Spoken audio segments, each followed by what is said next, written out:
Welcome to the 16-ounce Cinema Podcast.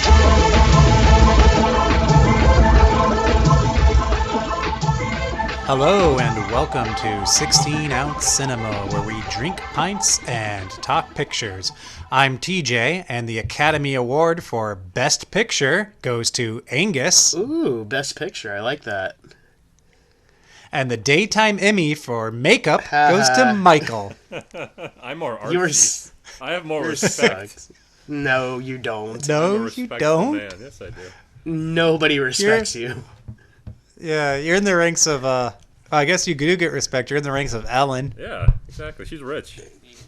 She didn't do the makeup department part of it, though. No, like, that's the shit that airs during commercials where nobody sees it. No, there was a big backlash against that, and they put it on the air. So yeah, and then they... Makeup backlash? Yeah, it did. There was, and it's funny because they let them have their time now, but they still cut them short after like 24 seconds. They just start playing them off and like literally kicking them off the stage. Well, I have a chip on my Wait, so shoulder. now the makeup people like got their union up in arms so that the makeup people could be on screen? It was like Reddit, and like just people were angry about it in general. Like movie buffs. Angry that you didn't see the makeup artist putting makeup on the talk show hosts? No, just that they couldn't get their winning category awards. awards online. Or like with the like Grammys or whatever we're talking about. Grammys is music. The Daytime Emmys. That's okay. Yeah, it's stupid. And that's why nobody watches award shows anymore. It's I'm glad I garbage. picked the controversial category. Just at random. Wait, dude, is your movie based on best daytime Best makeup? No. Well, mine isn't, thankfully. No. So. So this is our award-winning movies episode, and before you get excited, I'm sure you've never heard of any of these or the awards they've earned.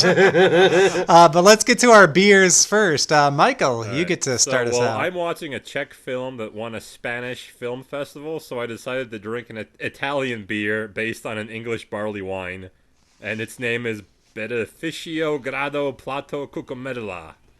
Is the name of my beer. That is a fucking crazy name. Supposed to be a tropical beer with hints of like candied fruit and caramel, and I'm excited to drink it. All right, Angus. What I got is a Texas staple, and Mike got to try it while he was here. I am drinking Lone Star. All right. Which has become my favorite beer since moving here to Texas. Well, that's funny because I'm sticking to the 10 words, and my 10 words are: my beer has a star on it. Stars are given as awards, and it's a Heineken. Mine has a star on it too. It's Lone Star. Mine has a bunch of crows or shit on it. I don't know what this is. And, dude, it has a nice little Italian town. It's lovely. Oh, my wife has started feeding birds, and we're learning all about these birds. Maybe we can have that as an extension on this podcast, since we already did plants. Like I learned that the bird that nests in my house is a grackle. That's a cool name. Does it eat? Is that the one that eats the maggots in your freezer? No, it nests up in the attic right above my bedroom. Something comes down and eats maggots from you. Dude, No. Are you living in like a crack house? What the fuck? No, my wife has gotten this like high-end bird feed that's not maggots. Yes, freeze-dried worms or maggots. I don't know, but yeah, she had them. She actually had them, and they the bag broke and got all over the kitchen, and I was like, "Why are there maggots? Why do we have maggots? Are they and mealworms?" She's like, "Oh, they're freeze-dried." Like there were maggots in the freezer. Why are there maggots in the freezer? Are they mealworms? No, they're maybe. I don't know. They're just freeze-dried worms. They're not alive. And then I asked they come back to life when you thaw them? That's disgusting. Dude, and they apparently don't. I have a bunch of fucking reptiles. That's why I'm asking, because they do freeze-dried fucking... those worms, mealworms, and they also put them in like bird seed feed and mix and shit. It probably is. I didn't read the bag because the bag broke. Yeah, I don't think that there's just frozen maggots in a bag. Like that's fucking crazy. So I'm apparently drinking apple butter. That's basically what this tastes like. That's imagine drinking it. It's non-pasteurized. Apple What does butter? that mean? Does that mean it has a bunch of weird bacteria in it and shit?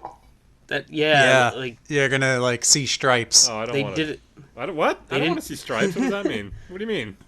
You're gonna watch It the movie means Stripes. before you start hallucinating, can you talk about your movie, your award-winning movie? Well, I thought Wait. you guys might want to talk. Yeah, oh, we say shit too. Oh, yeah. Oh, about Lone Star and Heineken. Well, My official quote on Heineken is, "It's not too bad if you've already had a few." I like Heineken. I hate Heineken. Oh, really? Fuck Heineken, yeah. And you know what's funny is those fuckers always trick me like once every 3 years into buying their mini keg. Because I'm like, ooh, a mini keg. Once that's every three, pretty. so every time a James Bond movie comes out and they just have Heineken ads everywhere, and James Bond drinks like 8 Heinekens, it's like every 6 minutes he's got to have a Heineken in his hand. So gross. Yeah, Lone Star is basically the Texas version of Budweiser. So, yeah, it's great. Yep. All right, so I watched, and like I said, an award-winning film. I watched the Czech Republic's 19... Wait, hold on. Can I stop you real quick? Yeah, of Should we say what our movie won beforehand, or like save that for the Yes. selling? Yeah, Oh, I yeah, think yeah. we should say the award Yeah. beforehand. What if we have tons of awards? Because my movie kicked Pick fucking your- ass.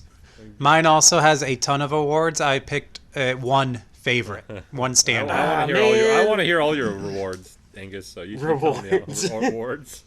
Your rewards. I got I hope they rewarded add to this. I watch my hope whoever's movie. film wins, like they add it to the Wikipedia. Like, Well, you know what? I liked watching my film, so it was a rewarding experience. Hell yeah. No, but I do want to add it to the IMDb like Yes. winning thing. If whoever wins this episode, one of us has to get pro for like the 2-week trial and just do that. And then just put it on there that it won the 16-ounce cinema reward for Best Picture, episode 28 Reward. or 29, whatever we're on. Yeah, for May specifically. Yeah, 16-ounce cinema. Oh, reward, Best Picture, May 2019. Dude, imagine if we go in and just do this for every film that wins. Like, we just create an account just so we can, like, give these people awards. I mean, that sounds fair. I don't see why not. We're important to ourselves. Or rewards. All right, so I watched Czech Republic's 1969 The Cremator. Ooh. And in 1972, it won the Festival de Cine de Stiges Best Film Award. The Fidgets? It won the Fidget Award? Stiges. Sitges. Oh, okay, yes, yeah, okay. Which yeah. is a Spanish film festival and one of the world's foremost international festivals specializing in fantasy and horror. Yes. Where apparently it also received awards for its star Rudolf Horensky and the cinematography. So it had good cinematography, I guess. Very prestigious Yes, film. you watched it. Yeah, it was pretty good. Yeah, you watched it. You should tell us if the cinematography was good or It was not. definitely fine. Fine.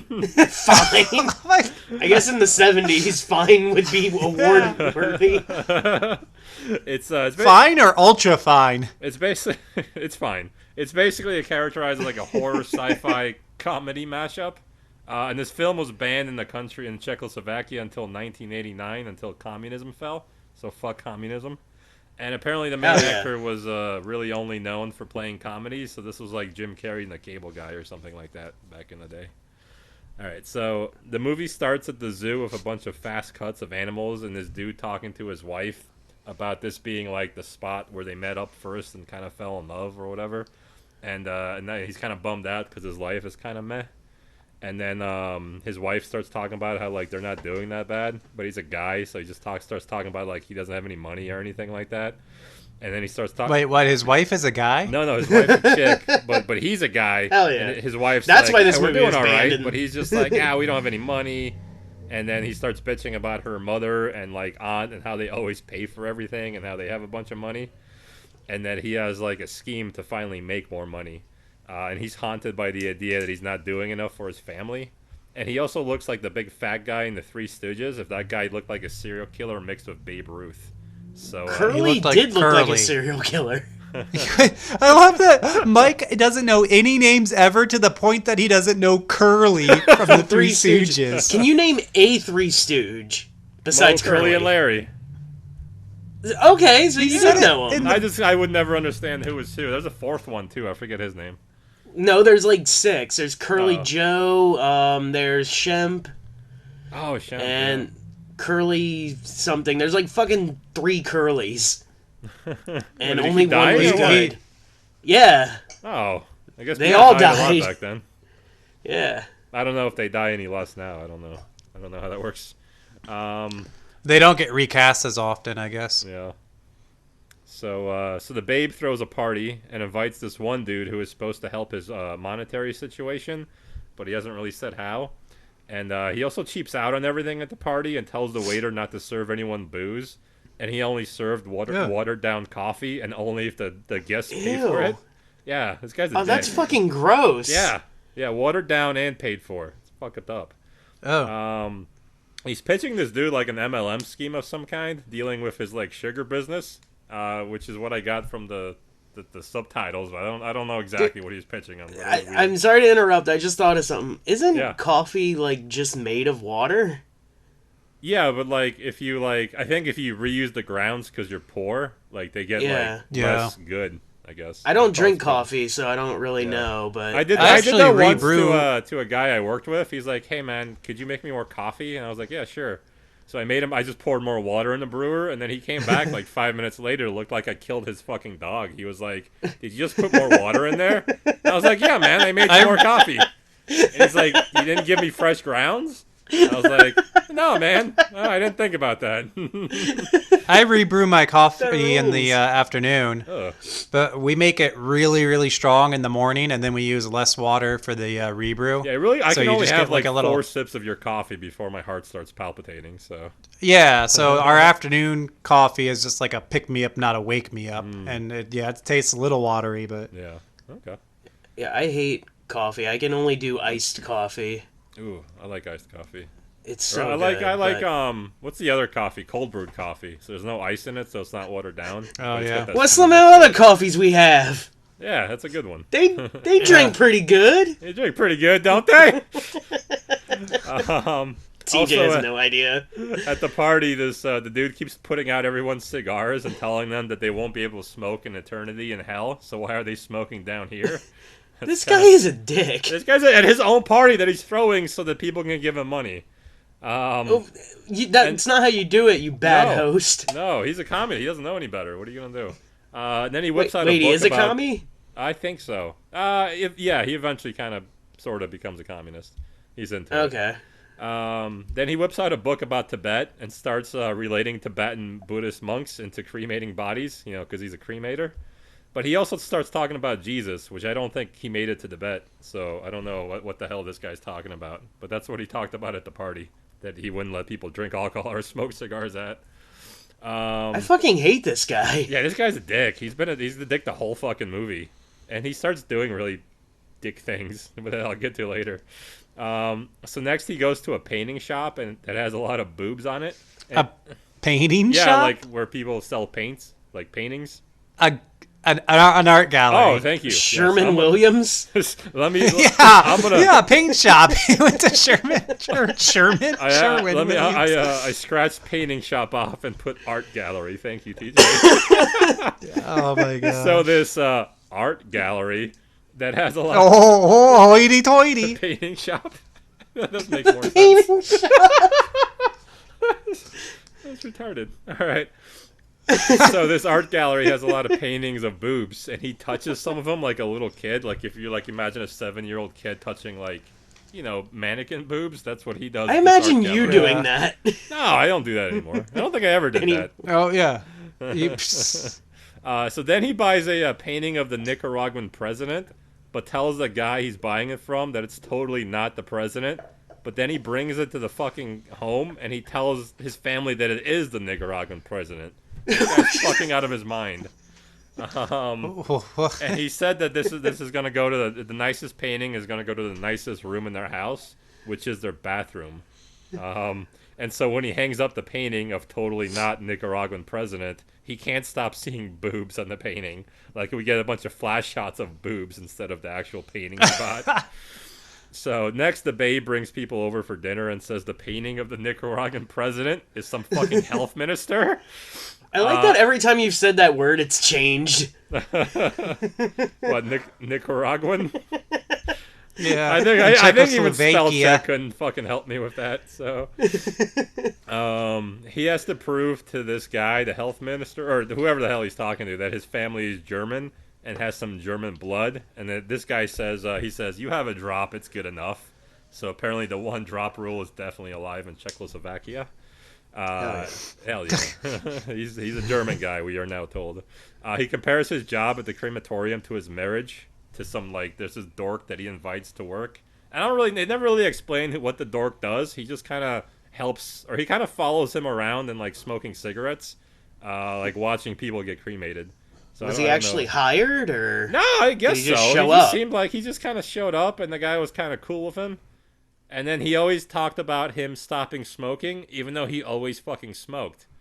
So this guy's just a major liar or something. I don't know. And then he tells this guy who smoked, the guy who shows up at his crematorium, he lies to him about how he's met his wife.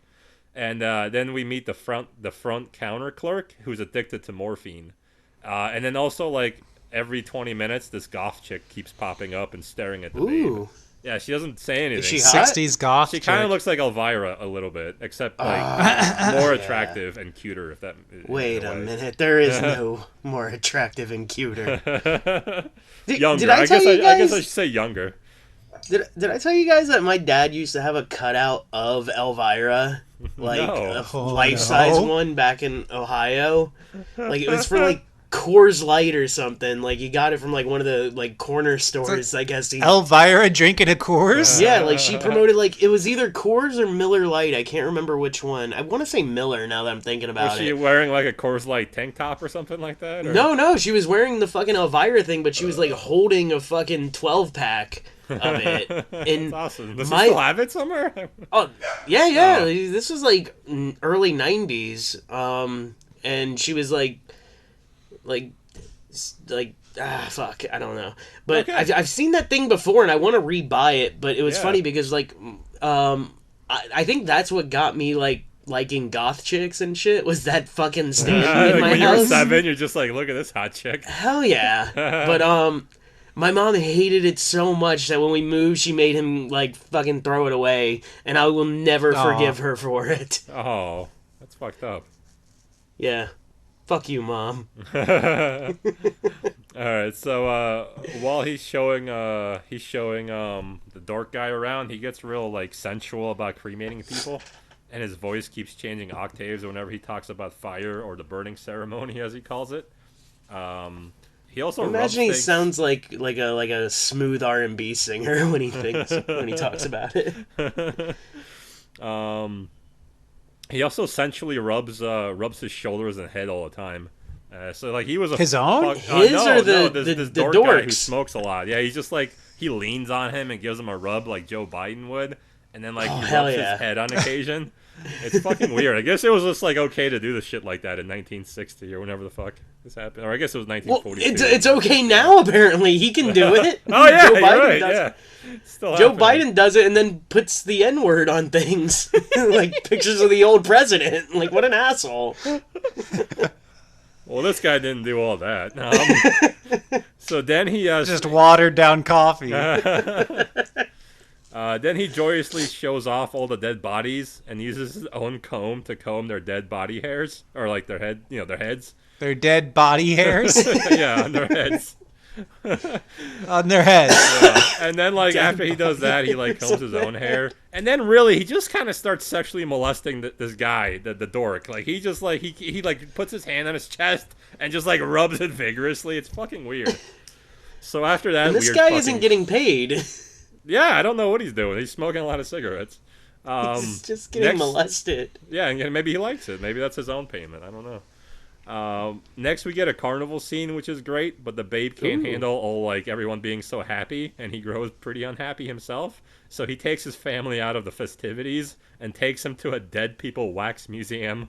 where like the main attraction is a wax sculpture of a man who quote killed all day and killed all night, and then the goth shows up again. She keeps showing up occasionally.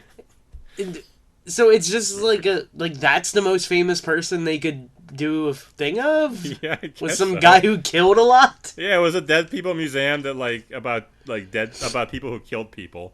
Oh, okay, that makes more he sense. He was the most famous one, and then there was like a woman who killed her family and stuff like that, and they were all like wax sculptures. Okay, I thought it was like a really bad like Madame Tussauds or whatever. Oh, no. Like instead of like No. just famous people, the most famous is just some dude. Some guy that killed. Like not even like a specific good killer, just a guy who killed. He's a local hero. Oh, yeah. They have a whole wax museum built to this guy. Do you know how badass you'd have to be for that? I don't know. Imagine like a wax museum and like where we grew up. It just has one guy who killed 6 people. We're like, yeah, that's the dead guy museum. Yurig Axemonger. Is that real? Yeah, I don't know. No. Oh shit. No. I was just imagining like it's just the top 6 kids. They just have wax figures of them everywhere. Local reference. The curator of this museum recognizes that the babe is a freak and shows him a bunch of like he takes him to a little like side house of the museum and shows him a bunch of dead babies that died in like horrible ways, like the pox, and they're in like glass tubes filled with water and shit like that. He's very happy here, and he starts sweating profusely and combing his hair again. And that ends this. Like Airplane, that scene when he just starts sweating. Yeah. It basically looks like just sprayed buckets. His face. It's awesome. It's not quite as bad as that, but yeah, he's been clearly sprayed in the face with a hose. Next, he so the end scene. We're at I think we're at the crematorium now. He freaks out the maid by creepily trying to touch her until she screams and runs away. And then the morphine addict tries to get his fix. And the babe goes to a whorehouse. So that's all within like 2 minutes. It became like a real quick like sitcom right there. He has a favorite whore, and he doesn't mind going right after another fella. I guess that was more okay back then. She doesn't even she doesn't even change the cover. She just kind of pats them and like fluffs them. But she does like there's a really good scene. So. That's true. And they're all the same culture, so who cares? She does clean her cunt really well with water. Like, she just kind of squats down and starts, like, paddling water towards her. And then my wife saw a woman doing that on the street in a puddle once. Really well. Oh, in the puddle? No, she saw a woman doing this. In a puddle?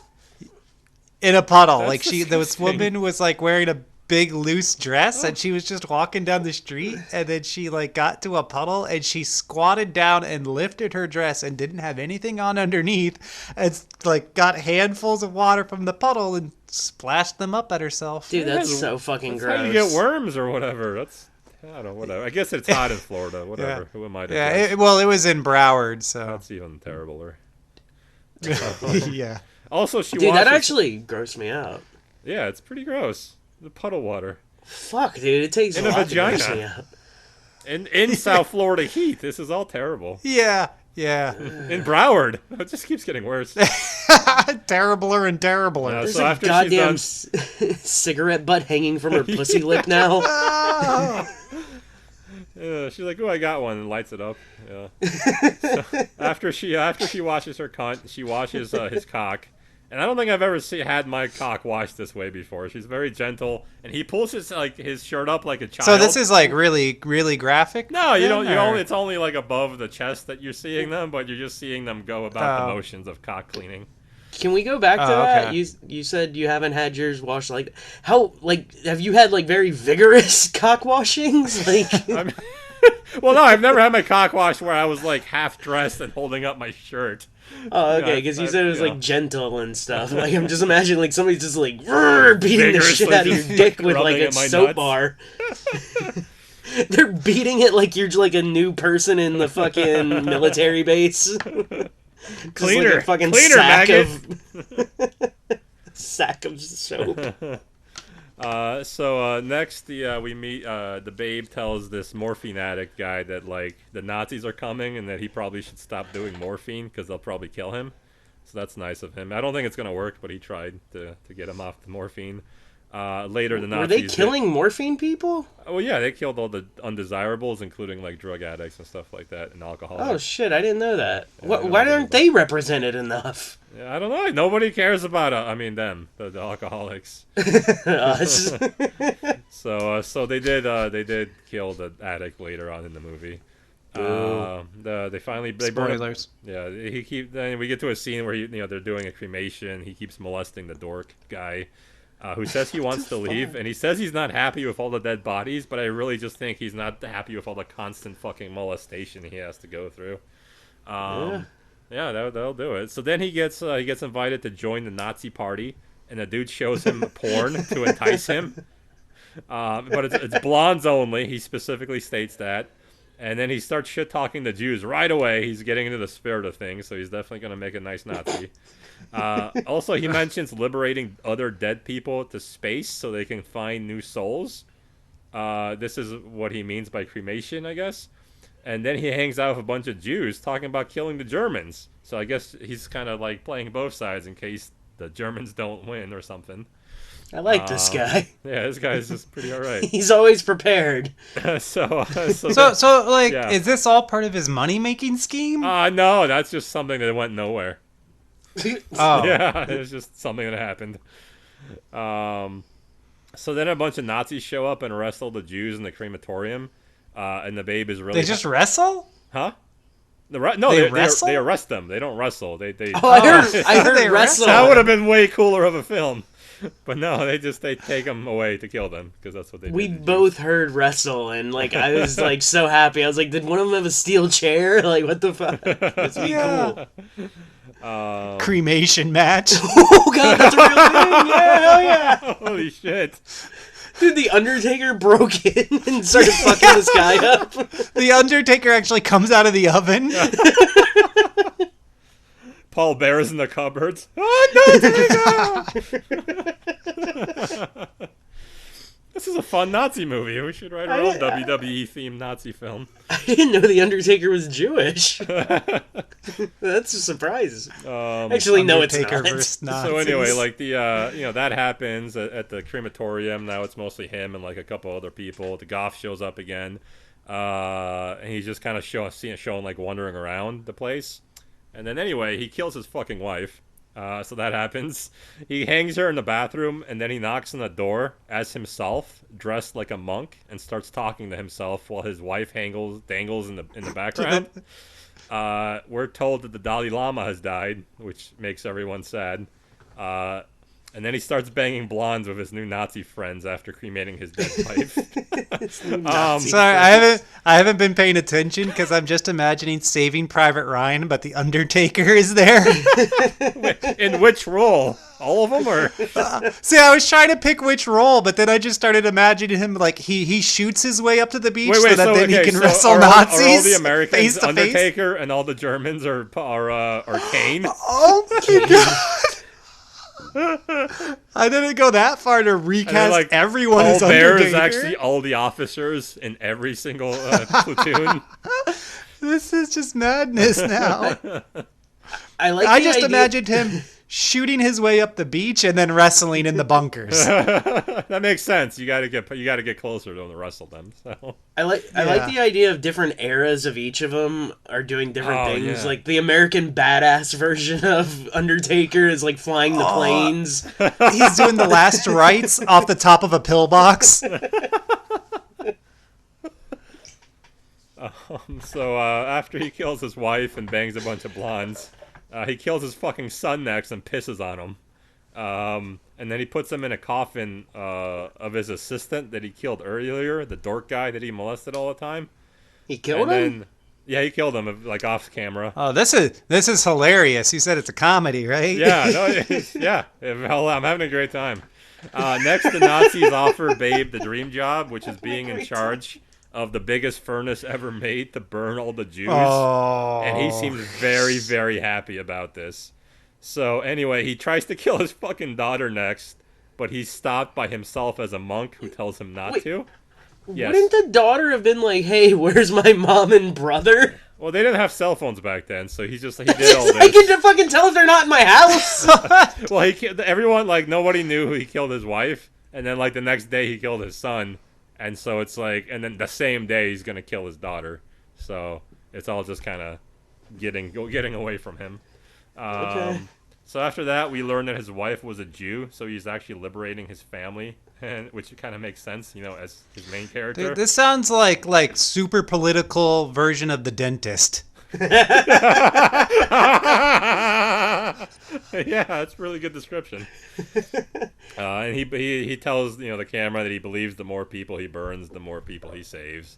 And then the last scene, for some reason, is the Goth running towards him as the Nazis are driving him away to his new crematorium in Nazi land or wherever. Nazi land? Germany, maybe? Huh? Germany, I mean, maybe? probably other countries like Poland or something. That's where they killed all the Oh, okay. Jews, Okay. Yeah, Nazi land. Nazi land. Thank you. I like that you claim Nazi land is where you're from. Yeah. Oh, yeah. You Well, it was Nazi fucking land idiot. for like 4 years. What are you going to do? They had a strong military. Yeah, they went to Nazi land. They went to Cincinnati, Ohio. They're now juggalos. They're part of the juggalo army.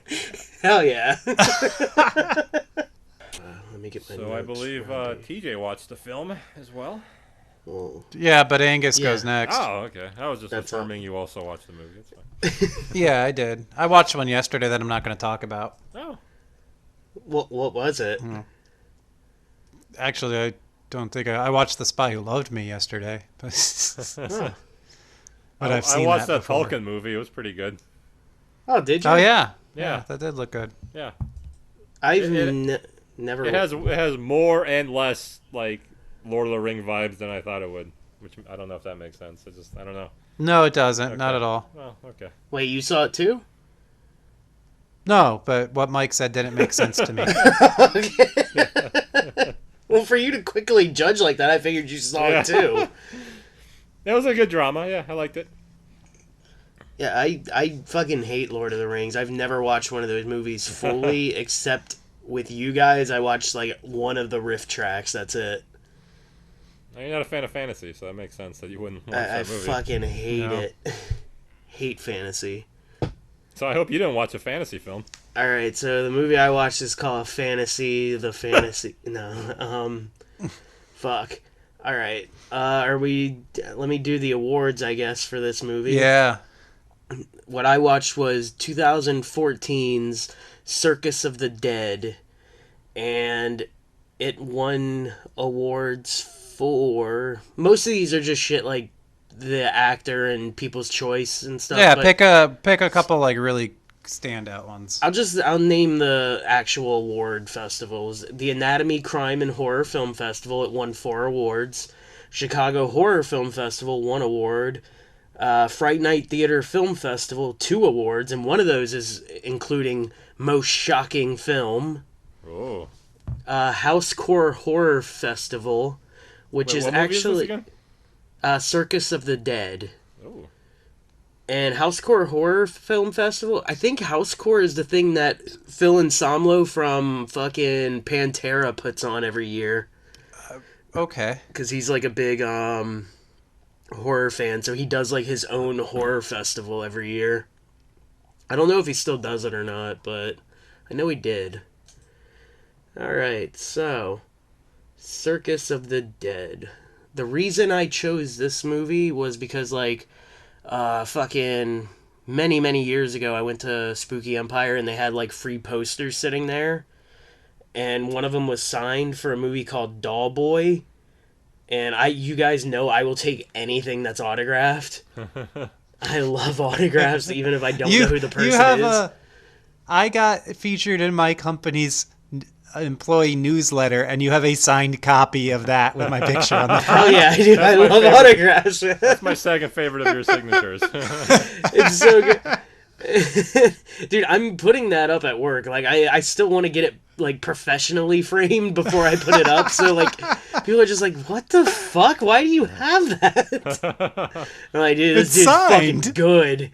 He signed it. He's passionate. You don't make the fucking cover without being good.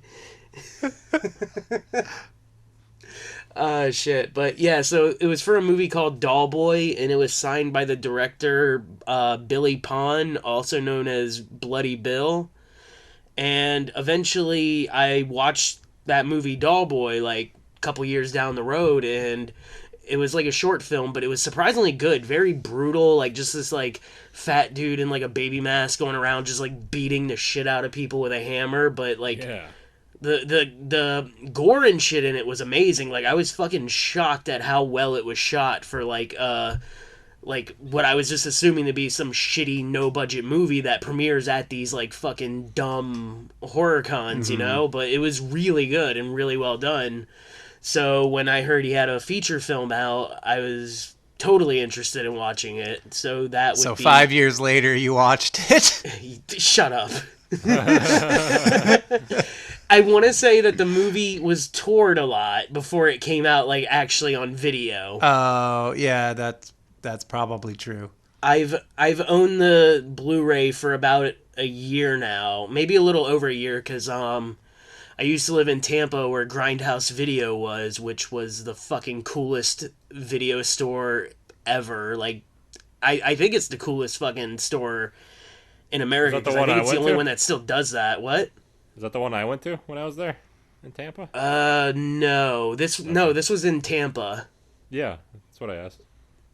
You didn't go. He lived in Tampa? St. Pete. I thought we went to like 2 video stores in Tampa together. No. That was bullshit. Oh, that was okay. Movie Stop. We bitched about them on the last episode. Oh, okay. Movie no, this Stop. place is cool because it like just specializes in like every like genre film you can think of, like from fucking Blu-ray back to like Laserdisc and shit. Wow. It's fucking awesome. I bet they had the Cremator. I guarantee you they had it in 3 different formats. Alright, so enough of the backstory. Let's get into the movie. Yeah. Circus. So we start off with this clown, like, doing makeup, right? And he's doing it on a dead girl. Did he win a Daytime Emmy for it? He did, actually. All right, Hold on. yeah. Let me look up which one it was. Yep. Oh. Daytime Emmy. Makeup girl dead. Fucking, her heart is ripped out. And you just hear this chanting, "We want clowns! We want clowns!"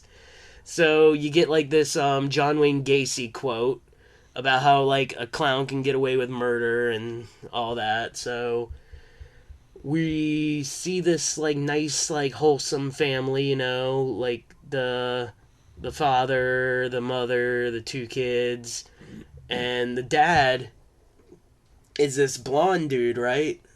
Like, he has, like, nice blonde hair, but he has, like, a black as fuck goatee. Which I always find weird. Very new metal of him. Yeah, like, it's such a weird, like, so it combo. always looks like it's, like, colored. I don't like those. I don't get it. You need to choose one color for both. Like, and I'm a weirdo who dyes his hair different colors in my 30s, but I would know to, like, well, no, I wouldn't dye my mustache red. I mean, all right, fuck it, never mind. He's okay.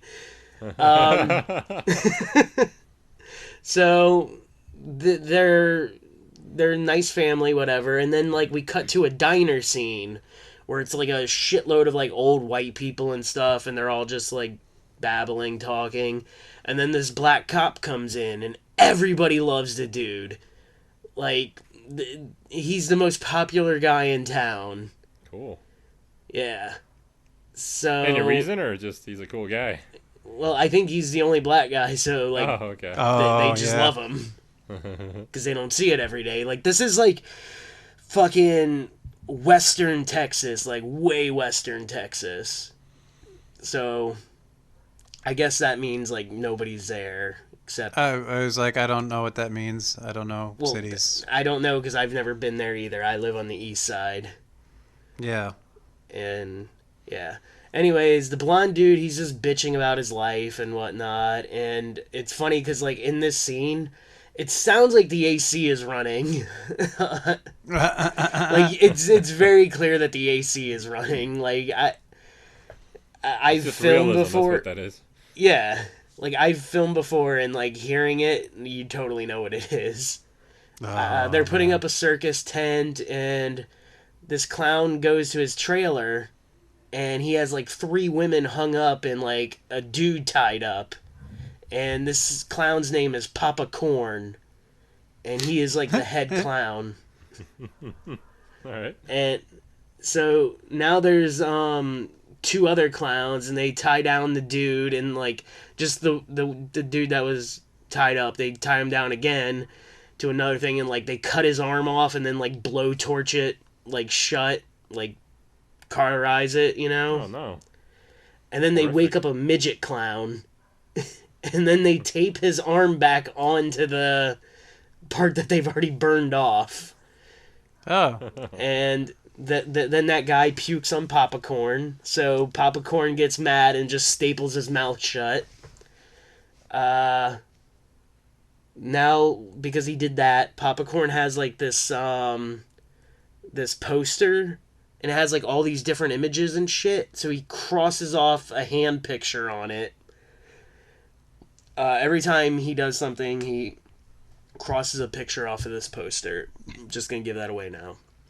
Alright, the family's at the circus now, and the little girl is all excited because they want to... Both little girls are excited because they want to see monkeys, even though there's no real monkeys at this circus.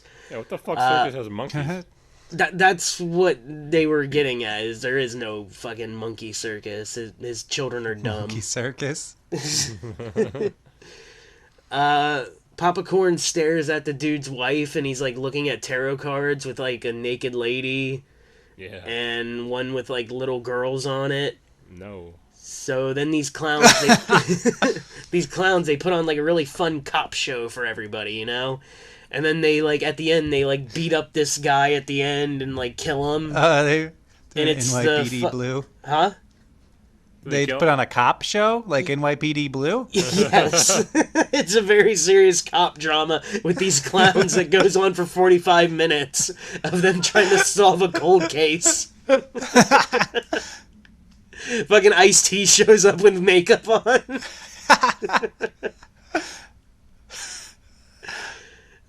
Shit. So that guy that they I can had never do the I was trying to do the what was it, the LA Law theme, but then I always do Lowrider. Dun, dun, dun, dun, dun, dun, dun.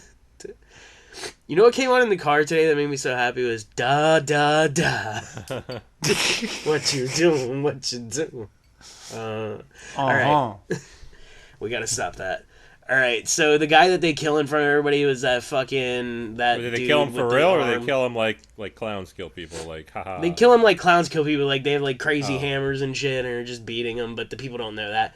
So now they're doing a prize drawing, and then the father wins, the father of the family, and he comes up and everything, and Papa Corn's like, oh blah blah blah da da da, and then just he whispers in his ear, "I'll kill your whole family." Oh no! And he was like, "What did I just hear?"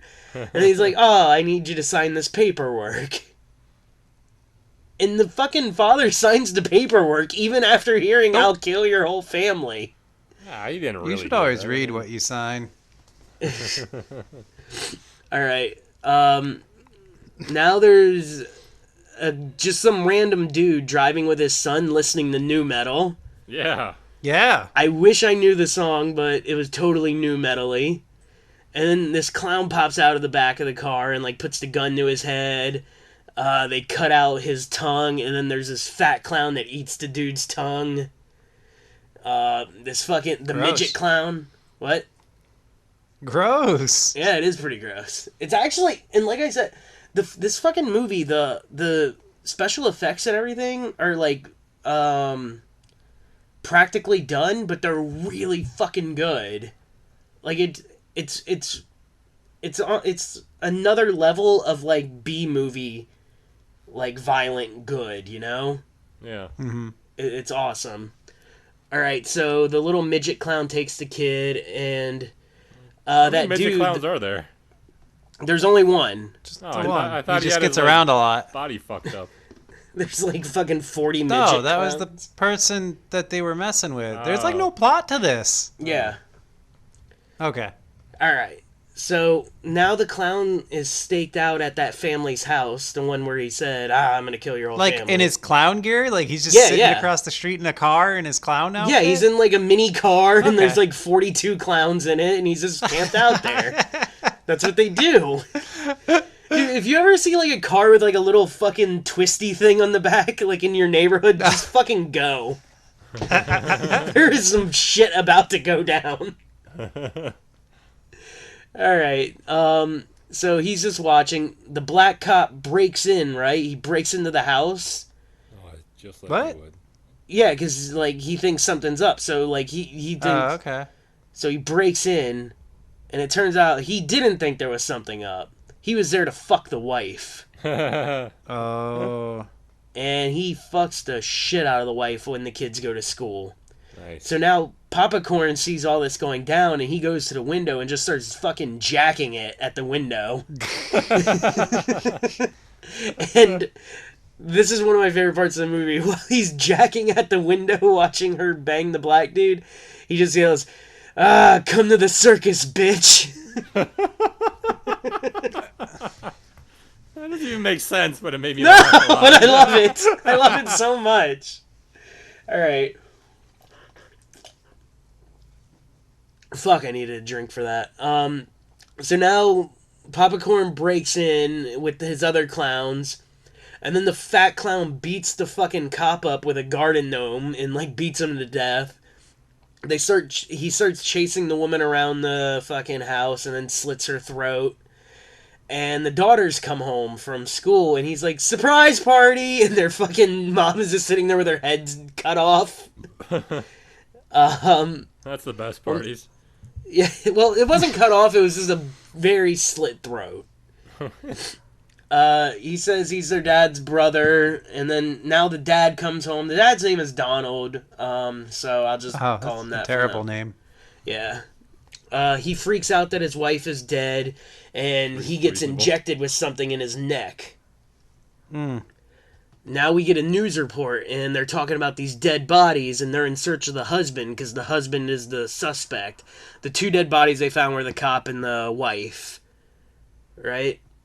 Right. Now we're in a creepy torture trailer, and the dad's tied up, and they bring in that one dude that they stapled his mouth shut, and he's dressed as the homeless clown, because now they're going to beat the shit out of that guy on stage and kill him. Alright. I'm slightly confused by everything, all these clowns and all this murder. There's so many clowns and killings. Alright, Popcorn said his wife had it coming for dipping in the dark chocolate.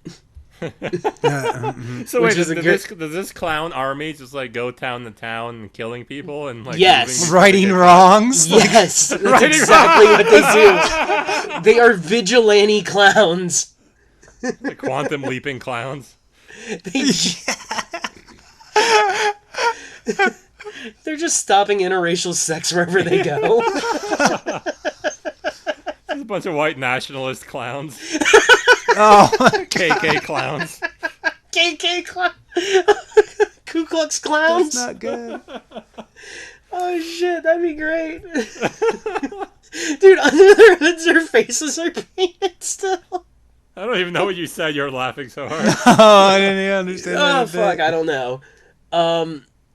Yeah, so now Popcorn fucks the severed wife's head in front of her husband.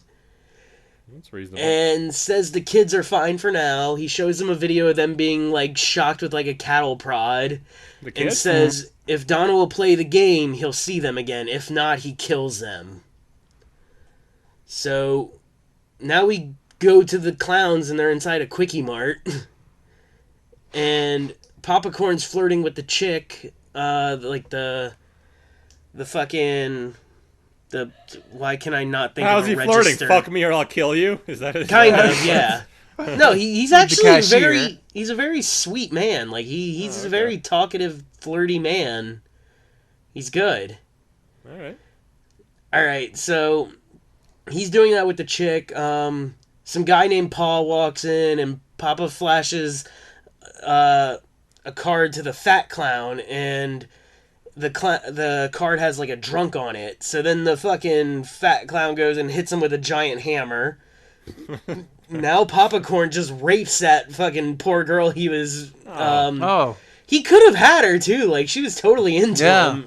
But he went for the rape instead. The assistant manager now, he comes in and he gets shot by the midget. And I'd be like, I don't get paid enough for this. I'm out. Well, there was one guy who just, like, kind of ran. Like, he was just scared of the whole thing. Yeah, that would be me. Like, Yeah, I'm not getting yeah. raped Good or call.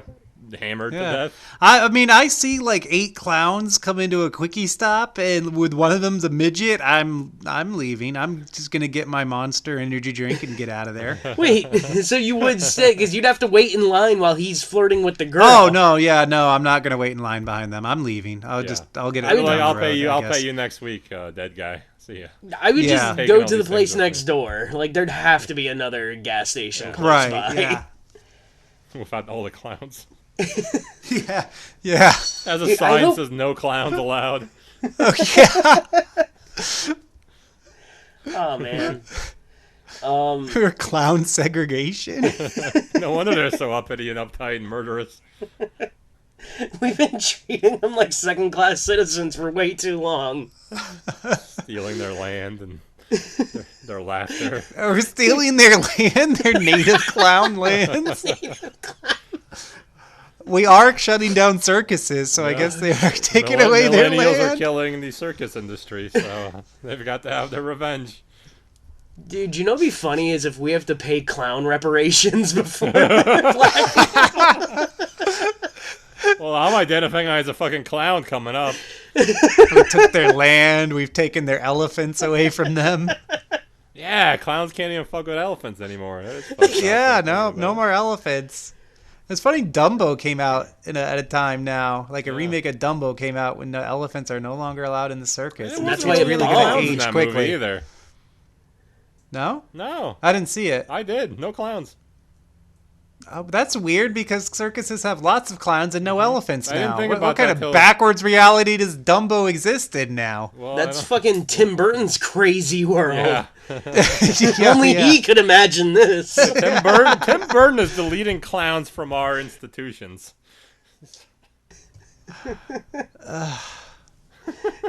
So we were talking about clown reparations. Oh, shit. Oh my So god. anyway, no, he's raping the clerk. Yeah, he's I'm raping. picturing the trail of painted tears. Clown tears painted on their face. Occasional really like sad honk honk coming up in the background. Their big shoes are just horribly worn down. Dude, their teepees were just giant tents, like circus tents with stripes. Some yellow and red stripes. So throughout Central Florida, you can visit restored clown villages. Where it's just like you go into the village, there's like one giant obese clown like with a pizza on his lap in the teepee. That's what happened. By the way, like when the only time I ever went to Cherokee, North Carolina, as soon as we like walked into Welcome to Cherokee, there was this like teepee right in the front there, and there was this fat Indian just eating pizza and smoking a cigarette right there. It was fucking crazy. Did he act like it was like 1600 or? No, he was- just hung out with a pizza, smoking a cigarette in his goddamn teepee. I don't know what it was about. I was like 8 years old. I didn't say anything to him. I just What thought kind of that's toppings? what life was like. Oh, I don't know what the toppings were. Dude, I really want to know what a fucking Indian I want to eats. go Deer. back in It's time venison. And, talk to this guy. Like fucking buffalo meat on top of it. Venison and corn, I guess, right? That's Corn. That's so fucking corn gross. pizza. A corn pizza. I don't know. I think that could be okay. No, it What if couldn't. you did it like, they have like the buffalo or barbecue chicken pizzas. Yeah, maybe like that's fucking good. You do it with like a different Yeah, kind that of is good. sauce, maybe. You don't do it with like tomato. You make like maybe like a Mexican style, like corn and beans and salsa pizza, like a queso pizza. Maybe on like corn that. flour bread or something. Oh, like, yeah. I'm into Yeah. this. Are we talking about clown yeah. pizza or Indian pizza now? I don't even know. What I mean, well, now it went Mexican because Taco Bell has a Mexican pizza. It's disgusting, but now like a queso pizza. It's no fun. Okay, so they give Donald yeah. the gun and tell him that he has to kill the girl. The one that saw all their faces, so of course you have to kill him. Yeah, well, they want him to be the one to pull the trigger. He doesn't want to do it. Eventually, they do blow her brains out and licks the blood out of the mouth. Papa does that, not Donald. That would be creepy. If he just He's like, totally well, now gave I'm in into that it. quickly and just started licking blood. Once he saw how fun it was, he's like, well, okay. You clowns really know a good time. I didn't think I'd be into this, but don't knock it till you try. All right. They have a fun kidnap crime spree. They leave the gun, and now the cops find the gun and think Donald is the killer who killed everybody. There's one quick part where one of the clowns cuts the fetus out of a woman, like, because it's just like a montage of them just on a murder spree, right? But one of the clowns, like, cuts the fetus out of a woman and starts, like, swinging it around and then just smashes it on the floor. I actually have a picture with that baby. What? I met the guy played the year. I met the guy who directed the movie last year at Frightmare, and when we took the picture with him, he put in the dead baby into the picture, cool. and he's like biting on the umbilical cord and stuff, and it's in all of his movies. He uses this same fetus in every movie. All right. Oh, okay. So it's pretty cool. I got a picture with it. I got excited when I saw it. I was like, that's the fetus! I was so happy. Alright, the cops pull over the clown car, and then Papa, he flashes a pig card, which obviously means now it's time to kill a cop. Oh. So the cop orders them out of the car, and it turns out the midget clown was hiding the whole time, and he goes up and steals the shotgun from the cop's car, shoots the cop, and, like, the cop is just wandering, and then, like, he, like, goes out in the middle of the street, and the car just smashes him, like, really violently. The car is a bunch of high school kids, and now, like, they jump out, because they're like, what the fuck, we just killed somebody. Now they see the clowns, and the clowns are like, oh, cool, more people to kill, so then they run around and try to kill them. Papa tries to rape one of the young girls, and then Donald says, no, This she guy's doesn't deserve libido. it. What? This guy's libido. He fucking can just... Dude, this... I guess clowns have a lot of fucking cum. Like, that's my guess. That's why they paint their faces That's it? white. That's why they have so much sex and murder? They just have so much cum in them? That's what they have to do to get it out, man. Alright. Next time you see a clown, just know his balls are full. I have literally never seen a clown. Like, outside of, like, you know... Maybe, I don't know. Have I ever even seen a clown? On TV? I don't know. Dude, you need to go to an ICP show with me. That's true. Yeah. You won't lots see of clowns, but there. you'll see a lot of meth heads in clown makeup. Well, I guess are clowns? Yeah. All right. Anyways, What? Are clowns meth heads? yeah, most of them are. Well, no, You know, I that's swear we carnies. knew someone who went to clown school and talked to us about clown school, but like I can't remember who that was. Or Yeah, I if this remember actually this story happened. coming up a lot. I can't picture it either. I Yeah. do not know anybody that went to clown school. Was I a part of this? I see. This is a terrible story to tell. Let's just keep going. Yeah, terrible. All right, Donald says she doesn't deserve it, and then Papa says he always gets what he wants, and he pulls out his dick, right? And they show his dick fucking full frontal, and his dick has a little clown face painted on it. Oh my god. So now Donald gets the gun, he shoots Papa, Oh. and he's telling the girl to calm down, he's not a clown. And they try to escape. Calm down, I'm not a clown. I'm not a murderer. No, Calm I'm not a down, clown. calm down. I'm not a clown. Dude, if I don't know if that was said in the movie because I watched it like 2 weeks ago now at this point, but if that's what was said was calm down, I'm not a clown. I'd be so happy. I want to like find an opportunity to say that in real life. Calm down, calm down. Like, calm down. I'm not a clown. It seems very easy. I'm gonna tuck it away, and I mean, it is easy. Yeah, I'm not a just clown. say it with no context. Well, I'm going to. Obviously, well, I've got to wait around for some clown to come around and cause some trouble, so I can You're tell still someone to rhyming. calm Stop it. down. I'm not a clown. God fucking. I'm gonna try to rhyme the rest of the episode. Oh, what is rhymes with episode? Gecko's toes. All right. Fuck. They try to escape. Papa's still alive, and now he's proud of Donald for shooting him. He's like, "Yeah, you fucking have balls, dude." And Papa blows a whistle, and now like this fucking clown with a chainsaw, he cuts a girl in half, and it's showtime. He shows like a video, like the last video to Donald of his daughters. Oh no! And they redo the cop bit, right? And then they beat Donald up, and then the people cheer, like, because they're just watching a show. They think that this whole NYPD Blue sketch is just part of the show. But they're really beating him.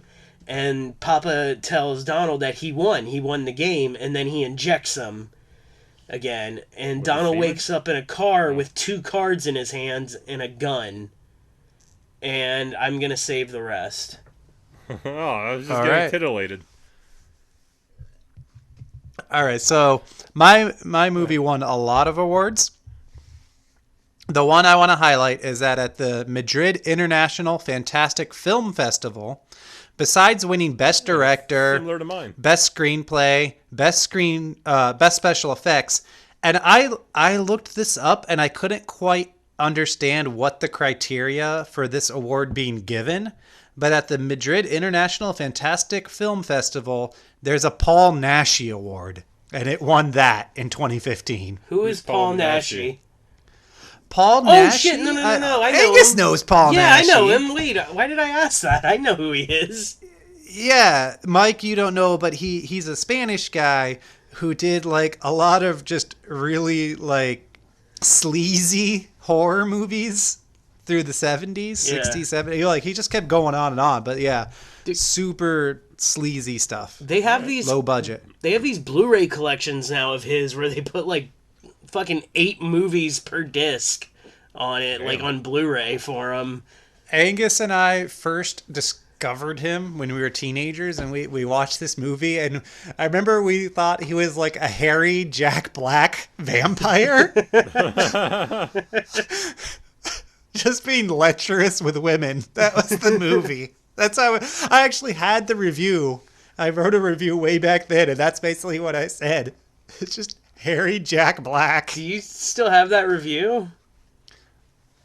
If I remembered the name of the movie, well, I can find it through Paul Naschy. I have it somewhere, yeah. I want to see that. All right, so I watched from 2014 in Hungary, Liza the Fox Fairy. And that's what I was saying when I picked the theme, that I wasn't going to be like Mike and be just annoyingly specific and pick black comedies from Hungary. I picked award winners instead. Black comedies from Hungary from 2012 to 2014. So produced on a budget of 6,000. 6,000. We were new. It's a shitty Okay, I movie. didn't know what to do. that's actually not a bad theme of like a budget range, like 20 to 25 million. Oh, I said Tuck that away. 6,000. Yeah, I'll tuck that away for later, though. So we open up in a police station, and this chick, Liza, is being interrogated for a series of murders. And she just says, "I'm cursed. I'm a fox fairy." And then we go all the way back She's to the guilty. beginning of the story. Oh, okay. We meet Liza. She's 30, but she looks 40, like a cute 40, but Ew. still, she doesn't look 30 like they say she is. And she likes reading cheap Japanese romance novels, and she actually Manga? lives. No, they're novels. They're just not reading manga. And she lives with the widow of the Japanese ambassador to Hungary. So her husband, the widow's husband, was Japanese, and so she's learned Japanese and she stopped being Japanese, or and she's. I really think so. Liza's the caretaker for this old widow. Yeah, we're back in the game there. Hell yeah! And the other, they live in the widow's apartment, and Liza also sees the ghost of a 60s Japanese pop star. His name is Tomitani, and he sings to her and he dances and he hangs out in like a teal suit, like a very 60s style teal suit, and he's super suave and really cool. The whole movie has like a 60s aesthetic, so I assumed that's when it's supposed to take place, maybe late 60s, early 70s, but it's also one of those where it's like fantasy storybook style, you know? So it's like goes for that kind of like weird timelessness of Once Upon a Time. Remember when Liza you guys lived in a haunted house? No. Yeah, you guys had a ghost hunting crew there. Oh yeah. How cool would it have been if your ghost danced? So this actually goes back to the Mike being naked having an episode story. Oh, shit. Having an episode, I like that. After that night, he would sleep in the living room, but he would see dark shapes moving along on the ceiling. And while I was watching Star Wars Episode 4. Well, Angus, you lived there while some of this stuff went on, because there were several times, because we used to be like the kitchen was where we would congregate. We'd all just hang out in our rooms, but then sometimes we'd bump into each other in the kitchen and two of us would start talking, and then the third one would be like, hey, they're talking. And we'd pause our video game and go hang out for 10, 15 minutes. Yeah. And so many times I heard you guys like banging around in the kitchen and you guys start talking and I'd hear voices, and I would like at least 3 times I got up and went into the kitchen to be like, hey guys, and there was nothing. And I was super freaked out and slept with the lights on those nights. So I sleep with my light on now. I'm 35. So with all this going on, and then I had my own episode, which ended up leaving bloodstains all over the house. Yeah, Angus never had an episode, really. He sort of did. But he left the house for right, his episode. Yeah. So anyway, I had a drunken episode. Me and Mike got in a fight. I got really bloody. I kicked in cabinets, cut open my leg, and like bled everywhere. Then hilariously, I tried emailing a girl all my woes, but I bled so much that I couldn't type because my keyboard was slick with blood. So I always wondered what the hell you were typing on your computer. I never bothered to ask you. Not only was I like drunker than I've ever been, I was trying to type on a keyboard that was slick with blood, and I couldn't do it. Even if I was sober. You were on about 4 grams of caffeine. Yeah. Oh yeah. They had those little fizzies. You had those little fizzies, and they tasted so good in my beer for some reason that I had one with every beer, and I had like 24 beers. Well, and it was like 2.5 grams of caffeine. I was nowhere near for any of that either. Like, I was in my room with a girl, and then all of a sudden I just heard like a fucking angry putty patrol. And I burst in naked and bloody. You guys were watching Michael Jackson live in Bucharest. Yeah. I kicked open the door, covered in blood, and went, and then went to my room to send a fucking letter to the editor signed in blood. I looked over at her and I'm just like, well, that was weird. And then I just shut the door. Yeah. And things are about to get a lot weirder from here for you. So... Here, have this fizzy drink. That did not happen, I want to say for the record. I do like that, like 2 or 3 years later, I drew up an MS Paint I have picture it still. Oh, do you? Yeah, the A-nugs. And we sent it to her on MySpace and asked her if it was an accurate recreation of that night. Because nobody remembers anything. She said yeah. And then that was it. And I never heard again. What does this have to do with your movie? Yeah. So, we were telling the ghost hunter story. What did that have to do with your after this, and when I bled everywhere... Dude, I just spit beer all over my keyboard. Oh. Oh, now it's slick with beer and you can't type. Fuck. Send a message to your wife.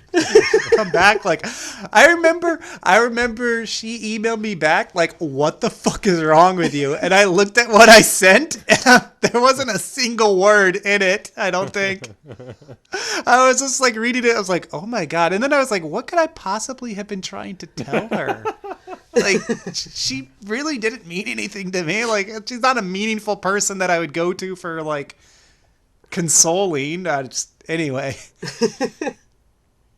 Anyway, after all that, we all started seeing and hearing stuff to the point where, yes, we had paranormal investigators all right, come out hold to on, the house. hold on. Can you understand how we are fucking dumb in all this?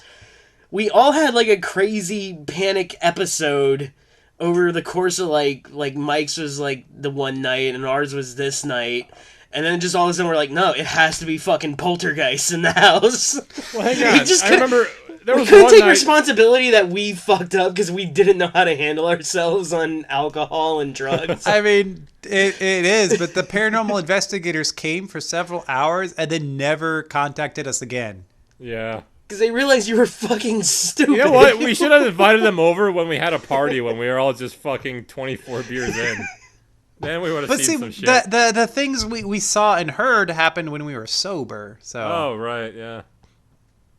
True. So, anyway, Liza's thing is that she sees a 60s Japanese pop star, Tomi Tani. Oh, he's not real. Okay. I was hoping his name was And she Adolphus. likes to hang out at this place called Mech Burger, which is kind of like a Chick-fil-A, because in the scene of one of her Japanese romance novels, the main character finds love at Mech Burger. And Tomi's becoming jealous of Liza looking for love because Tomi loves Liza. Oh, boy. And then now the widow dies. This is the first body around Liza. That's number one. And when Liza's not in the room, we see Tomi take the widow's spirit out of her and then crush it to dust in his hand. Then we also get a scene of Tomi just kind of dancing and jiggling in his suit in space, and a meteorite goes through an astronaut's head and he takes his spirit. So Tomi is like a representation of death. Why did he kill an astronaut? He's just got to be there when they die, I guess. Oh. So Liza inherits the widow's apartment, and the widow's like family comes and they're really kind of upset about that. That she's getting all this stuff. We also get, there's a nephew that Liza kind of takes a shine to. And there's a couple sisters or nieces or something who are really upset. And they think that Liza killed the widow. And we get a scene in a cop station where they go, and this cop, Zoltan, is his Holy name. Shit, hell yeah. Does he predict the future? He's hanging out. No, unfortunately. Isn't that he's the hanging name out of in that his fucking boxers? thing from Big? Oh, I think it was. It's Yeah, Zoltan, right? Yes, it is. So yeah, Lieutenant Zoltan is hanging out in the. Lieutenant Zoltan, ice cream. He doesn't have anywhere to live yet because he just transferred into town. So he's been like living in the department, the headquarters. And so he's in his boxers, and he takes the sister's complaint and their accusation that Liza killed the widow. I think it wasn't an accusation about rape or something. That would have been awkward. Yeah. Just So sit Liza's right here, honey. Tell me all about that. taking a shine to the nephew. Meanwhile, the nephew just started talking to the chick who lives downstairs from Liza. And so the next scene is him, the nephew, and the neighbor banging on a yoga ball. So they're on a big giant yoga ball bouncing up and down in the air. I've never done that. That sounds awesome. That right now. I have a big yoga ball. It looks cool in the movie, but I feel like practically you would actually really hurt yourself. Mike, we got to try this together. I don't want to fuck you. Come on. Well, I want to fuck you. Oh. So there you go. Yeah. We're in half. I don't have an argument here. against that, I guess. I didn't. So one of the other neighbors had gone to the neighbor woman that the nephew Hold was on, what if banging. I guilt trip Mike into gay sex that easily? Oh. The mite's I'm really just like, easy. well, I want it, dude. And he's like, all right, I'm not going to be a bad friend. Yeah, I don't want to be an asshole about it. Oh, y'all both have hemorrhoids. You're nasty. Oh, fuck, dude. Oh, we could just make him kiss in the middle. Oh, what? No, I'm almost out of this podcast at this point. Butthole kisses.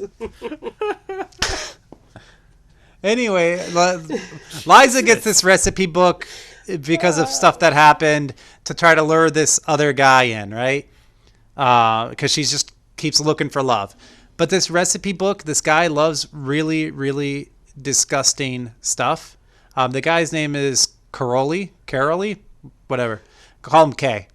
And she cooks him stuff like carp with maple syrup, melon soup with dill, mushroom stew with jam. Oh, you hate mushrooms. And he's balding and he's really gross. And he said that they used to be him and his wife who died were used to be really fat. And she actually died because her stomach split open.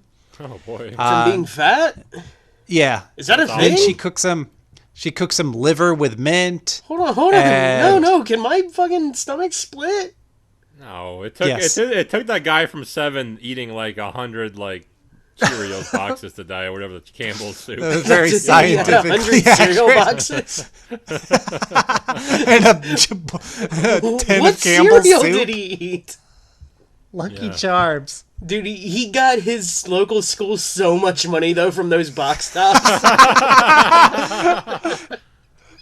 He died That's a because hero. because avarice wasn't his sin.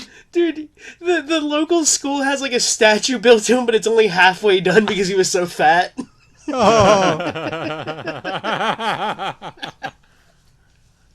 This guy needs So- his own movie.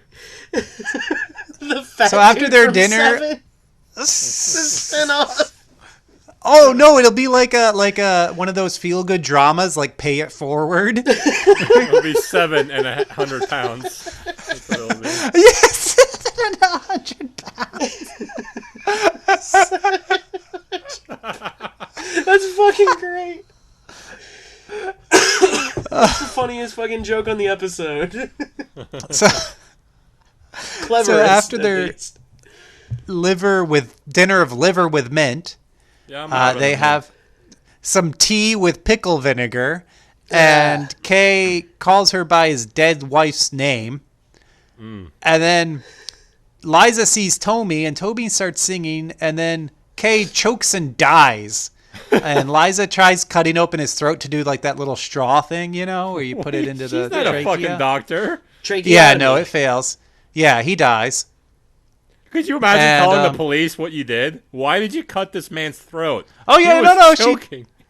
there's scenes of that in here, and it's hilarious. It's part of the black comedy. So this guy's number 2. Yeah, wait, hold 2 on. down. Did all of us watch a black comedy where it's just sick Yes. and fucking disgusting?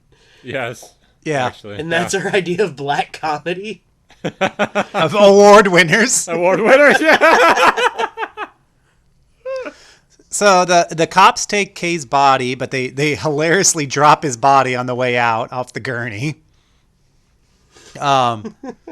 And now Liza's running out of money because she spent so much money Killing all these people. Yeah. feeding this gross guy. So she decides she's got to get someone to rent out a room.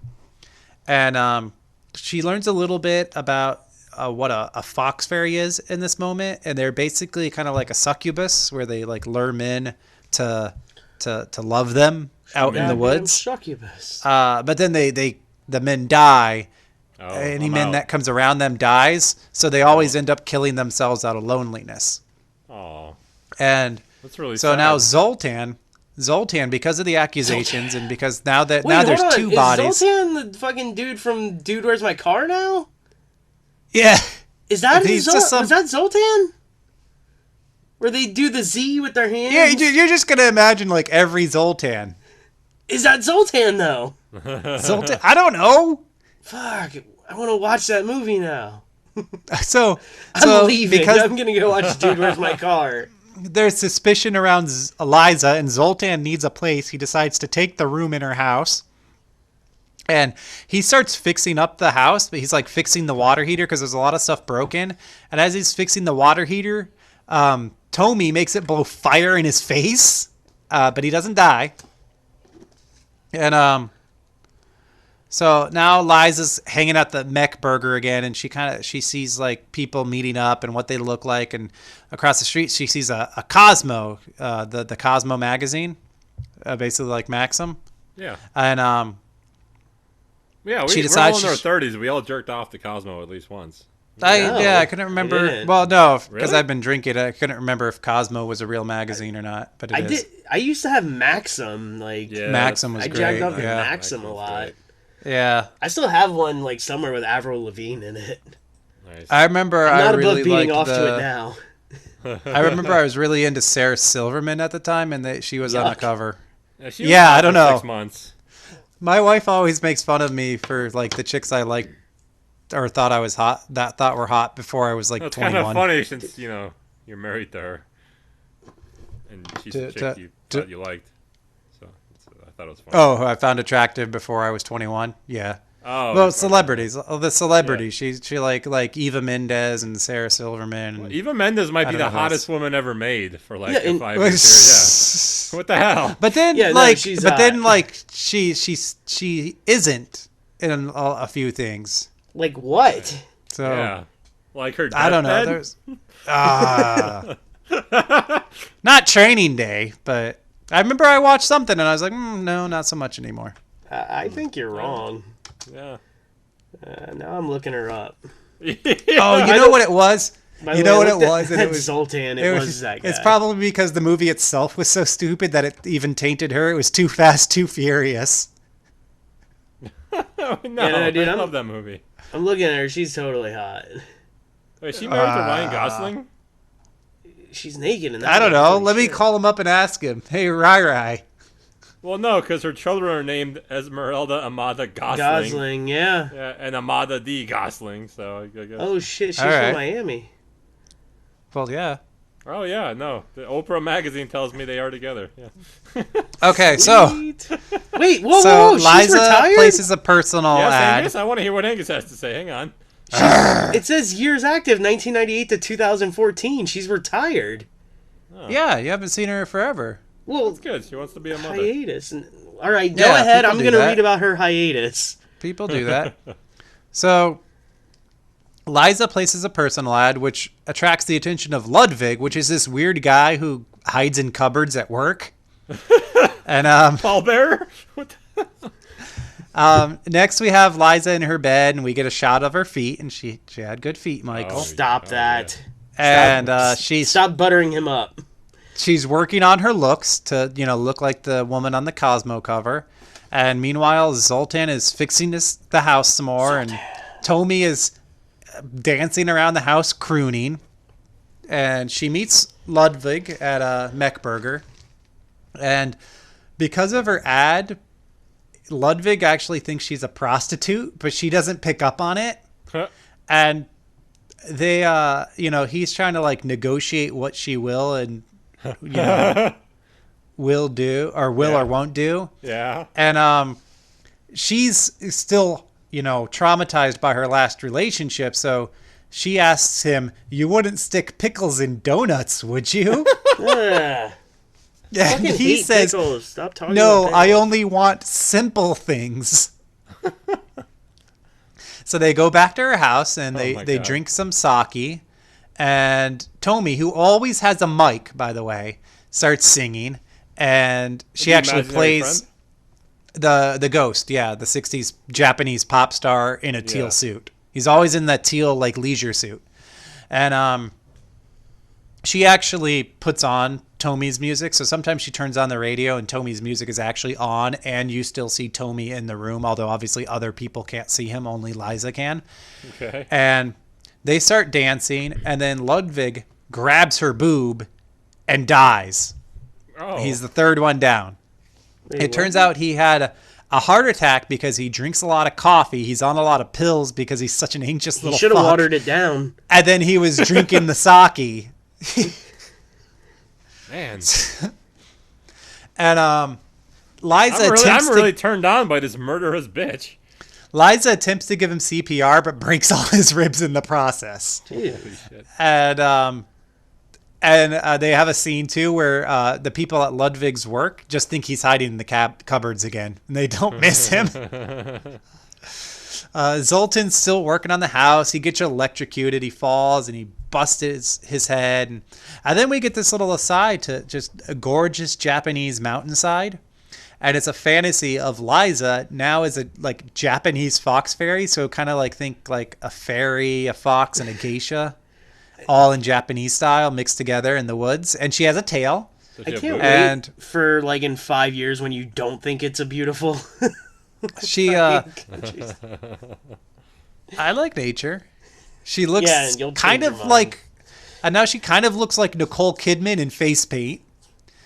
And she has this quick dream of herself as Nicole Kidman Fox Fairy. And she wakes up and, tells Tommy, like, what's going on.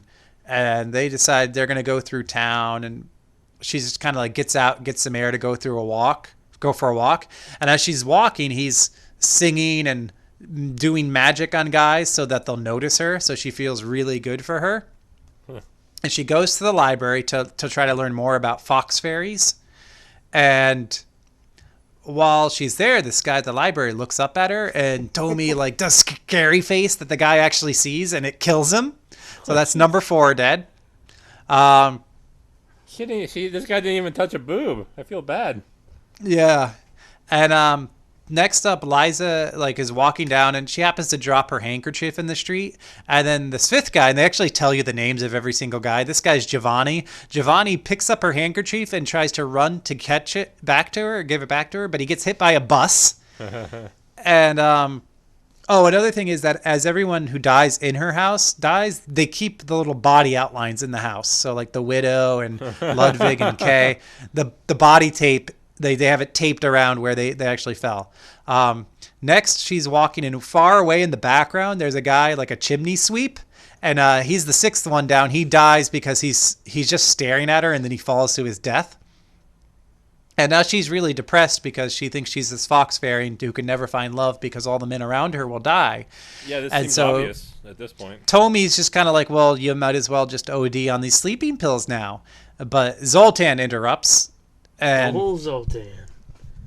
Liza tells him about what the fox fairies are, and she says, everyone I look at winds up dead. And then Liza turns and stares, breaks the 4th wall, and I was really not happy in that moment. That's fucking great.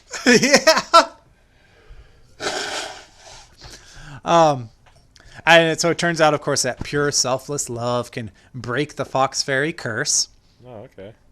Zoltan's trying to fix something. He falls off a ladder into a cactus.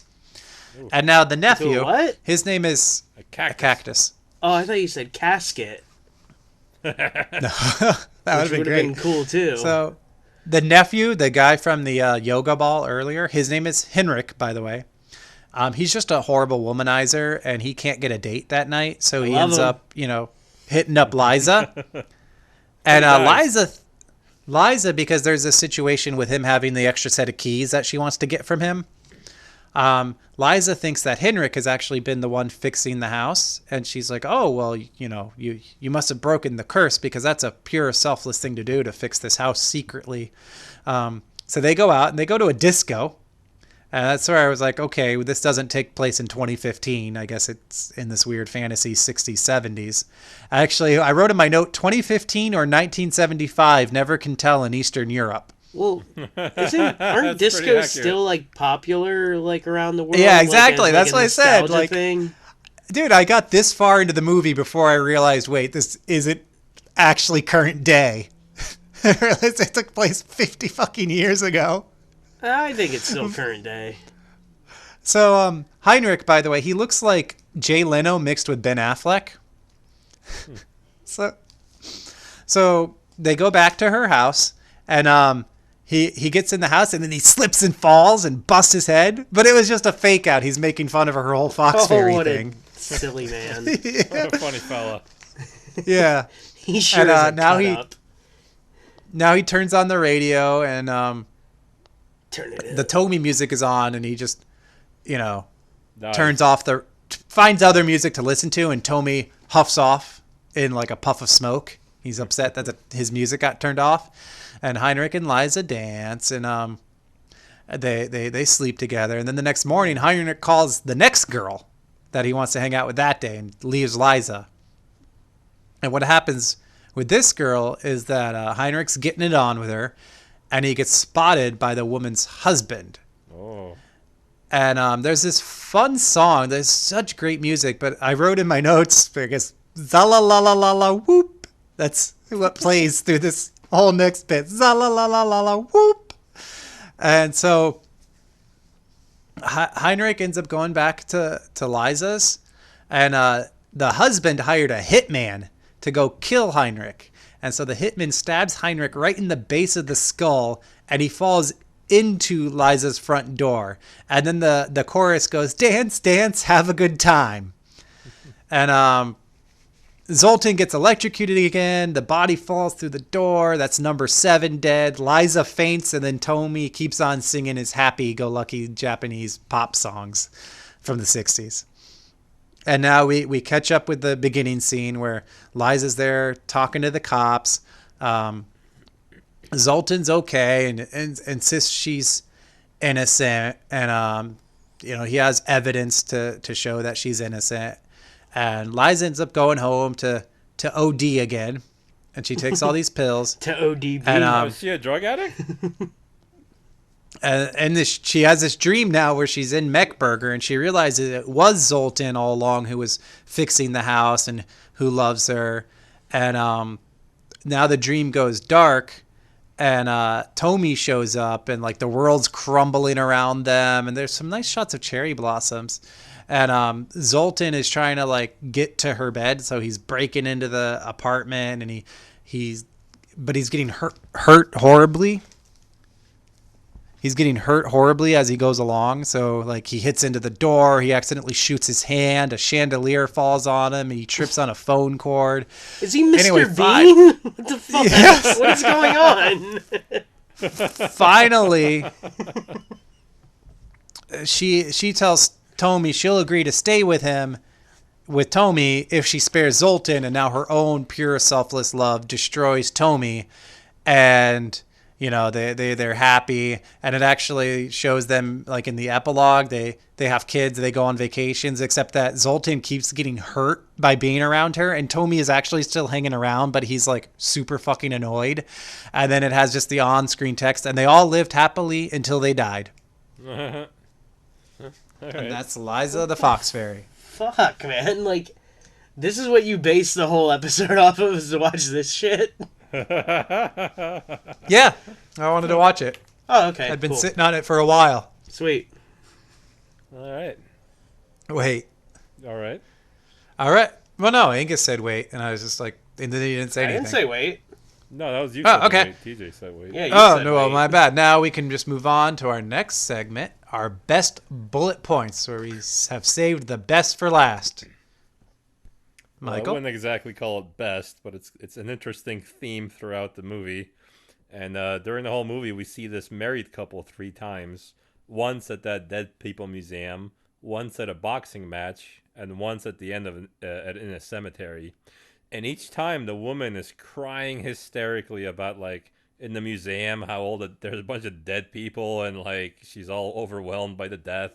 And at the boxing match, she's just overwhelmed by all the violence.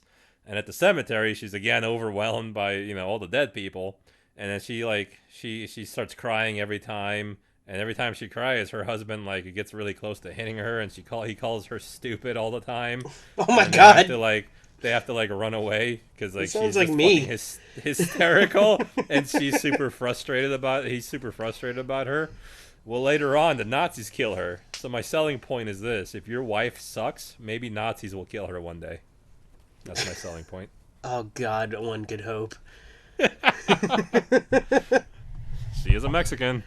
Yeah, I know. Angus? Alright, my best bullet points are, I just want to say, first of all, I love the movie. very well done for like a fucking... That's your selling point. I love this film. No. I just want to be specific. Like, it's very well done. Very, very well done for like a straight to DVD B movie. Like, the acting is great. The violence is great. Very well paced. Everything. The way I put it is like, this movie is like if fucking Rob Zombie could still make a good film. Oh, wow! Like, that's good praise. So much so that apparently Rob Zombie saw the main guy who played Popcorn, Bill Oberst Jr., who is fucking amazing. Like most of those awards were from him as best actor, best villain, all this shit. But apparently he's gonna be in the new 3 from Hell movie, which is the Rob Zombie sequel to Devil's Rejects. Oh, cool. So he actually cast him in it, which is a good choice because, like, this dude's perfect for one of his movies. And one little fun side note is during the credits, there's this amazing song that plays, and this is how it goes. Well, I'm not going to sing it, but these are the lyrics. If you don't love the Lord, you're fucking fucked. And that's the chorus. And it's very fun and very like upbeat because it's like a little fucking acoustic guitar. It's like, if you don't love the Lord, you're fucking fucked. And that just, it made me so happy. It was a good song. I watched the entire thing just to listen to the song. TJ? All right, so my best bullet points. Now, number one, I love just the mood, feel, and look, because this is a really good-looking movie. The best thing to pair it would be like, though Mike might know, Angus might not as much. The French director did like Emily and City of Lost Children. I have that poster in my living room. I can't remember his name now. Angus would know him from Alien Resurrection. He directed that one. Hell yeah. Delicatessen, that's his other big one. Yep. The real selling point, and it just sucks that it's a podcast, so I can't like just send you, I guess I could, but it's cheating, send you a picture of Tomitani because he is so fucking good looking and like his suit is perfect in this lovely shade of green. I am going to try to play like part of his song, which I didn't have loaded up already, so you have to bear with me. Hold on. If I would have known this, I would have had my fucking fuck song. Hold on. Me and Mike got our porn to play just fine on the episode. We didn't have this kind of trouble. Yeah, what the hell, man? Alright, so he sang good. It's a good selling point. I don't know if you're able to hear that. What? What? He is a robot. What the fuck was that? Was this it? Is this the end of our show? Forever? I think so. I think he just got sucked into the machine. This is like the season ending of like Power Rangers, where you don't know if one's gonna die. Oh god. I'm gonna pull up some Sasha to the Horizon shit. What the hell? I think so. It sounds like he went into the horizon. No, that's not gonna work. That's not gonna work because I tried to play it into the thing and you guys talked over it, so I'm going to have to cut all that shit. So, but anyway, the soundtrack is awesome. I loved it. Yeah. Dude, the soundtrack what you just played was awesome. Amazing. Yeah, I gave up on it. I liked it, dude. It was great. The soundtrack is so fun, and it plays, like, he's got several songs, and they play constantly, and like I said, they had just crazy shit where, like, the hitman is stabbing the guy right in the neck, and he's bleeding. It's just, dance, dance, have a good time. So yeah, it's just so much fun. I loved it. Dude, it sounded like it from what I heard. Whatever. Dude, I can bring up a Sasha Fox video and we can hear that just fine. So coming up next. Yes, so now for our final segment is when we relate all of our movies to Paul W.S. Anderson's 1997 classic Event Horizon and our favorite segment, The Horizon Shift.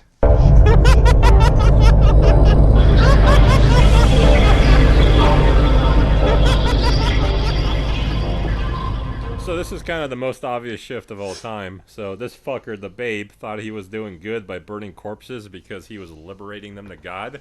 Just like good old Dr. Weir, who wanted to liberate the souls of the Lewis and Clark, just as he had at Event Horizon, to his little version of God or whatever the hell he was doing. So really, it's about these two guys aren't bad guys, really. They're just about, their individual perspective. And that's my horizon shift. It's good. Nice. Okay. With my horizon shift, I have one plan, but it's God, everything just involves they're in this deep world of hell and they keep going for. So I don't want to do that. That's gay. I'll do something different. Yeah. My movie was so violent and over the top, kind of like how Event Horizon was, to the point where it had to be cut. To where I guarantee you, if this movie was made 10 years prior, it would have had to have been cut just as badly. And who knows if we would ever see the film kind of like we won't for Event Horizon, because it would be even harder, I think, to get something like this. Is it easier to make weird, fucked up films nowadays? Huh? Yeah. It's way easier. Yeah. Really? Yeah. Dude, we watched Serbian film together and shit, uncut. And it was fine. The footage that came out exists. years before your film, didn't it? 2. Yeah. But I'm saying if my film was made back in '97, it'd be much harder to get the footage, I bet. Yeah, you're right. That's a good point. It would be fucking impossible. But in the 2000s, when we actually started to get digital and be able to shoot on digital, everything is saved. You're not losing anything. But if it was actually done on film, I guarantee you a lot of this would just be fucking lost. And that's my shift. All right, TJ. All right, so mine, I figured I'd see, because we never go there and we won't ever again. I was like, okay, this movie's from Hungary. What does Hungary have to offer? First of all, Hungary was the home for Black Hole Entertainment. They were a video game developer who did some Warhammer add-ons, and they did Heroes of Might and Magic 6. I was like, okay, that's something. But also, there's a famous Hungarian-American, Eugene Wigner, who helped develop some of the foundations and the Wigner go way back. Yeah, for quantum mechanics. And also, back in the day, he worked on the Manhattan Project, which I think we can draw a lot of parallels in the Manhattan Project, especially back in that day, to the Event Horizon. So Wigner is, kind of a lot like Dr. Weir, where he's messing around with this technology that could open up all sorts of new dimensions. That's my horizon shift. I get it. I liked it. Mike's still Googling what the Manhattan Project was. No, I know what the... I was just imagining it was the Dr. Manhattan Project. Manhattan. It's to one of the Ninja Turtles video games, right? Oh, hell yeah. All right. So, now it's time to review our movies, and we're going to vote for the one we like best. Michael? I was so aboard TJ's funny little whatever happening flick until the horizon shift. Well, that was just so terrible that I don't know if I can vote for your fucking movie because of it. And I did like my own jokes about the KK clowns. Ku Klux Klan, I loved it. Yeah. So really, I am shifting my vote that TJ won throughout the film to Angus's gang clown, white supremacy clown film. White supremacist. Circus of the Clowns, whatever the fuck was it even called. I'm voting for Angus's film. Circus of the Dead. Circus of the Dead. You almost did it anyways, clown. Yeah. Circus of the Clown would be such a redundant title. Not according to Dumbo, apparently, so... Okay. There were clowns in that movie. This one's easy. Mike sounded like something I would watch totally way more. Cool. Yeah, that just sounded way more unexpected. interesting. That's all I have to say. Cool. I mean, that's my vote, too, for the same reason. It was a good one. All right. That was the most unexpected win of all time. It was so a fast, theme too. for us, Michael? I do. Cyborgs. Ooh. Cyborgs? Cyborgs. Hell yeah. Okay. I'm into that. I'm really into that. Anything like, anything with a person sort of turning into a robot. Cyborg-like creature. That's anything, Well, like anything in half that genre. human, like half robot. They have to be both. So you already picked full robots. Now you're like halfway. Right. Yes. Thank you. Right. Exactly. I like it. Yes. All right. So see us out, Angus. Okay, so we have been 16 Ounce Cinema. Remember to follow us on all of our social media. We are on Facebook, we are on Instagram, we are on Twitter. Make sure you follow the show, like on anywhere you listen to your podcast, iTunes, Google Play, Spotify, Podbean, YouTube, wherever the fuck you do. Just make sure you follow, like, subscribe, all that shit. Yeah, that's about it. See ya. Bye.